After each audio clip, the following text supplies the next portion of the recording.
अस्सलाम वालेकुम नाज़रीन, अव्हां ॾिसी रहिया आहियो सिंध आवाज़ न्यूज़ ऐं आऊं आहियां मोमल सिंधी।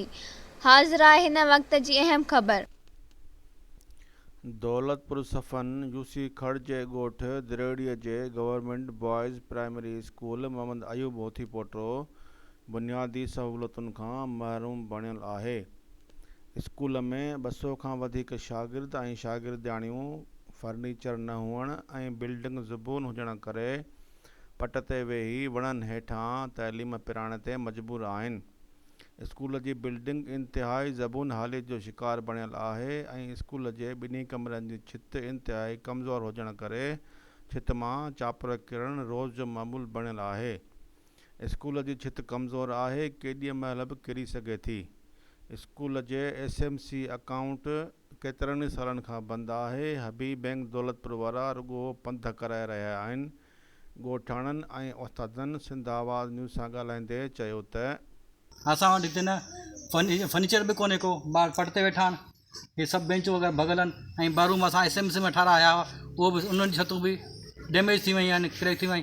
हीअ बिल्डिंग आहे, हिन जी बि छत 3 में में अंदरि ॿार बि नथा वेही सघनि, गर्मी घणी आहे, पखा बि न आहिनि असां वटि, न को सोलर सिस्टम आहे, लाइट बि नथी हले, जेका पुराणा पखा हुआ उहे सभु सड़ी विया आहिनि।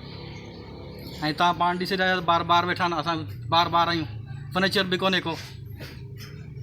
ऐं हिते ड्यूटी बि कंदड़ आहियां ऐं आउं हिन स्कूल में 24 कलाक मौजूदु हूंदो आहियां ऐं ॾिसंदो आहियां त कॾहिं कॾहिं तेज़ हवा ईंदी आहे त हिन बिल्डिंग मां, हिन रूम मां मूंखे आवाज़ अचणु शुरू थी वेंदा आहिनि ऐं मां पाण परेशान थी वेंदो आहियां त हीअ शायदि बिल्डिंग किरी थी पवे हले छा। इन जे करे असां हिन ॿारनि खे ॿाहिरि कढी छॾियो आहे, तरपाल ते विहारे उनखे तालीम ॾियारियूं पिया। न फर्नीचर आहे असां वटि, न ॿारनि जो न उस्तादनि जो। उनखां पोइ असांजा SMC जा 2 रूम हुआ, उहे ख़तमु थी चुका हुआ। असांजे हिन स्कूल जी जेका एनरोलमेंट आहे तक़रीबन 250 खां मथे आहे, पर असां वसवारनि खे चई बीठा आहियूं, तालको दौलतपुर जे ऑफिसर या DO इन सभिनी खे अपीलूं करे चुका आहियूं, पर असांजी को बि ॿाहिरि करण लाइ तयारु न आहे। असां वटि खारो पाणी थी वियो आहे, उहे ॿार असांजा ॿाहिरि वञी नलकनि मां पाणी पीअनि था। इन जे करे असांखे बराए महिरबानी हिते जेके असां जूं सहूलतूं असां वटि कोन आहिनि, उहे बराए महिरबानी ॾिनियूं वञनि। असां 2 कमरा परियां SMC जे पैसनि सां ठाराया हुआ, जेके पोइ गुज़िरियल बरसाति में बिल्कुलु छितियूं उन्हनि जो ख़तमु थी चुकियूं। असां उन क्लासनि में ॿारनि खे विहारे पढ़ाए नथा सघूं, छो जो उन जी छितियूं बिल्कुलु ख़तमु आहिनि। असां वटि 2 कमरा ॿिया आहिनि, जेका हिकिड़ो कमिरो वर्ल्ड बैंक ॾिनो आहे ऐं हिकिड़ो कमिरो सिंध गवर्नमेंट ॾिनो आहे। वर्ल्ड बैंक जेको असांखे कमिरो ॾिनो उहो बिल्कुलु हींअर ख़तमु थी चुको आहे, उनजो जेको छित आहे बिल्कुलु ख़तमु आहे। बाक़ी हिकिड़ो कमिरो असां वटि मौजूदु आहे जेको सिंध गवर्नमेंट जे तरफ़ां मिलियो, लेकिन उनजो फर्श जेको आहे हेठां बिल्कुलु उहो ख़तमु आहे, ॿार उन में अंदरि वेही कोन था सघनि। तव्हां ॾिसो पिया, असां वटि फर्नीचर बिल्कुलु बि न आहे। हीअं ॿार तव्हांजे साम्हूं आहिनि जेके वेही पट ते वेठा आहिनि, पट ते वेही पढ़नि पिया।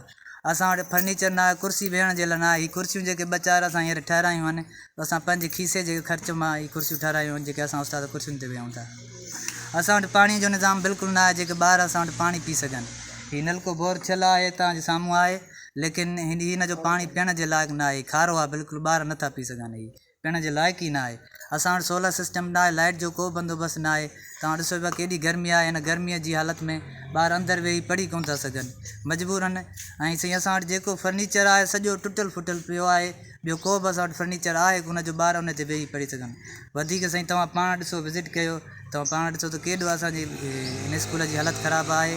ऐं असां आला अमलदारनि खे अपील था कयूं, TO साहिब खे, DC साहिब खे ऐं ॿियनि इंतिज़ामिया, हितां जे इंतिज़ामिया खे, त बराए महिरबानी असांजे स्कूल ॾे वधीक ध्यानु ॾिनो वञे ऐं असांखे जेके बि मसइला आहिनि असांजे स्कूल जा उहे हल कया वञनि। मां हिते पढ़ियो बि आहियां।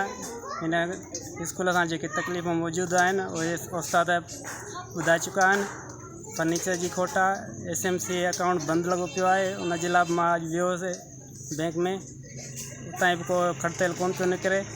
उनखां अलावा जेके स्कूल जूं कुर्सियूं आहिनि उस्तादनि जूं, उहे बि कोन आहिनि जो उस्ताद रुॻो वेही पढ़ाए सघे, उहे बि पट ते था पढ़ाइनि।